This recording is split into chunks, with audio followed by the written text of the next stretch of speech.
have a very wonderful guest. He is going to be sharing with us things that we call heart-to-heart talks. And also, he is going to be sharing a lot of very, very good things when we talk about motivation speaking, when we talk about having a life coach in your life. It's something that we usually do not take into consideration, but it's very important and keen in life. Welcome to the studio, sir. Thank you very much. It's an honor to be here. How are you doing? Very well, thank you. So please tell us about yourself. Well, who am I? I'm Robert Burale. I'm a inspirational speaker. Okay. I'm a coach. I am a minister of the gospel. I'm an author. Oh, wow. And a father to the most beautiful girl in East Africa. Oh, Does she know that? I tell her every day. Okay. Yes. Oh, that's so That's really sweet. nice. Yes, and I'm a radio host, a TV host, and I'm an actor. Oh, Yes. You have Okay. quite a CV. right? It's very intriguing.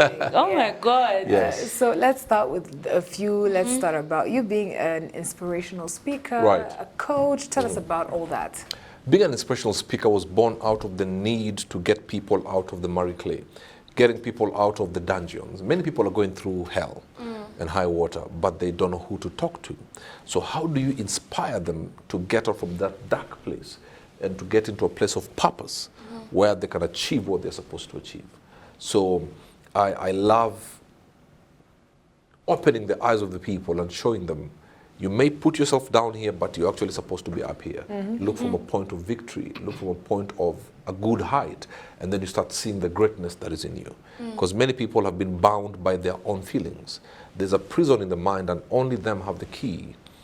So our idea is to tell them, get the key, open the prison door, and come out and achieve what you're supposed to achieve. Wow. Yeah. Why is it necessary for one to have a life coach? Like to see a life coach? Because when we see society today, we have less of wellness centers, Yes, yes. which should be available because people deal with so much, people go through so much that you find they don't have a space to let everything out. Why is it necessary? It is necessary because many people, if you think about the suicide rates, their friends always have this statement, but he seemed okay, she seemed okay, or she had withdrawn, he had withdrawn, because there's nobody to talk to them. And the reason why people get scared to talk to people is because then I'll come and talk to you, and you'll gossip me in a Bible study. You'll gossip me when you're sitting in a restaurant with our friends. You almost unclothe me. But if you have a place where it's safe, you can open up to people who have been through that kind of thing. I have been through suicide attempts myself. So if somebody comes to me, I would not be judgmental because I understand how dark that place can be. And if you have nobody to talk to, you know what?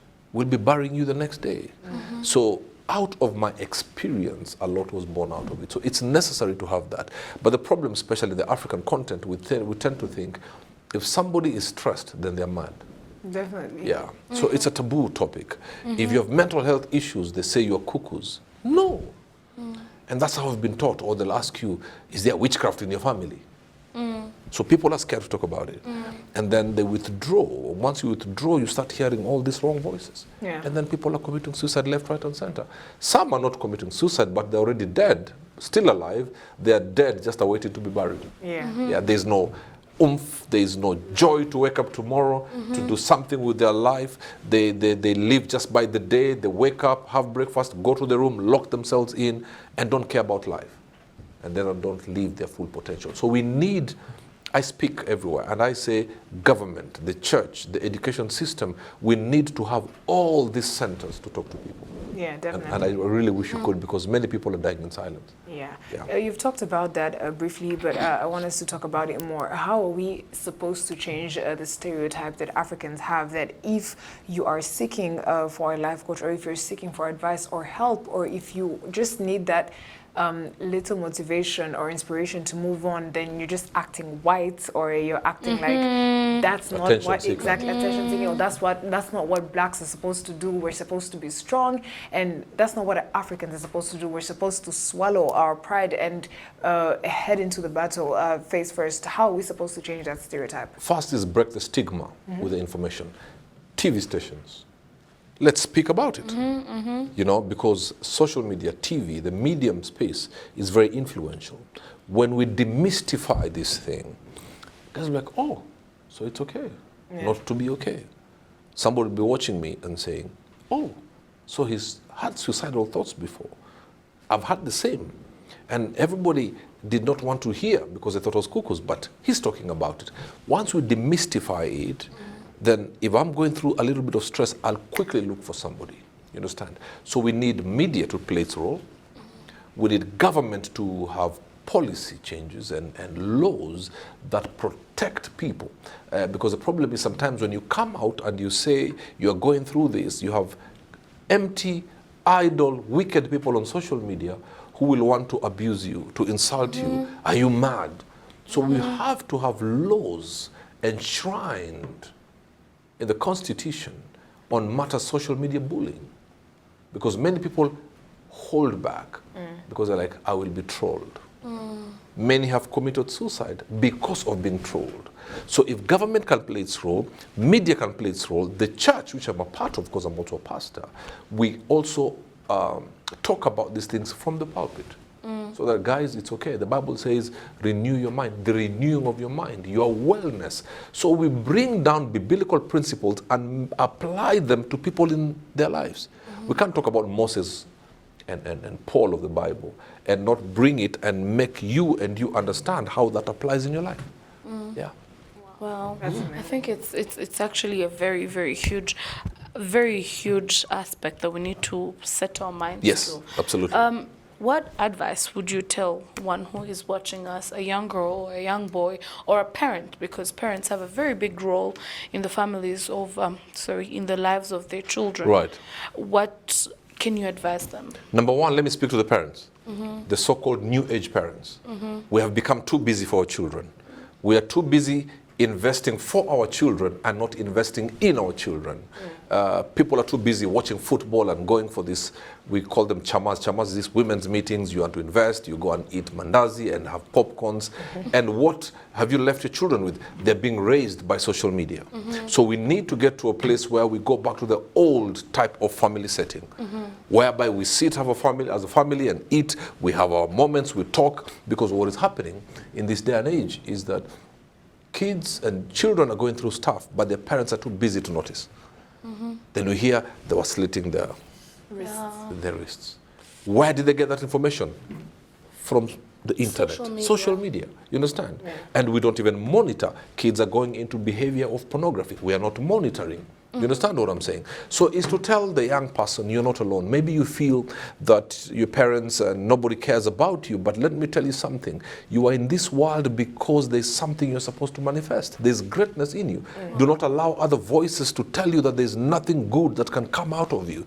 And tell the parents, go back and let's have our old type kind of family. Yes. We were brought up in the old ways because we would sit. I remember would sit and watch wrestling with my father. Those were moments that my father is long gone, but I cherish up to this day. But these days, nowadays, the father sends you a message from downstairs, hey, Johnny, dinner is ready. I know. And then Johnny says, I'm coming.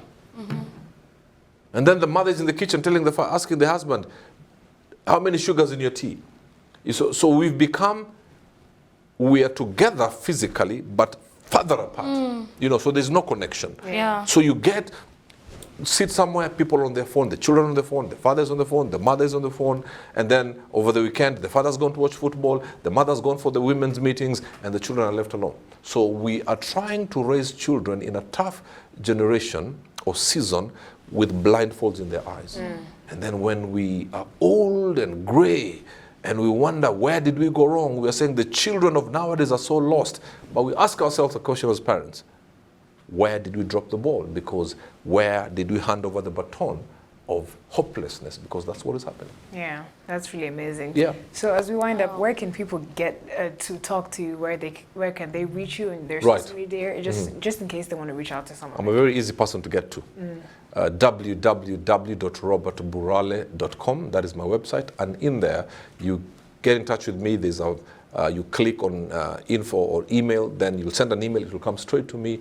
You can put your phone number. My team will get back to you, and then organize a meeting if you want a meeting. If you want one-on-one on phone, over the phone, we can also organize that. My Instagram is Burale1. My Twitter is Burale1. My Facebook is Israel Robert Burale. That's my private page, and my public page is Robert Burale. YouTube is Robert Burale, the coach. All right, Oh, wow, wow. that's Yes. really amazing. Thank you. so Thank much you for very being much. here. No, my Coach. pleasure, my pleasure. It's an honor to be here. Yeah, it was Yes. definitely nice to hear so much from you. And this country, Rwanda, is very clean. Yes. My goodness. What's the secret?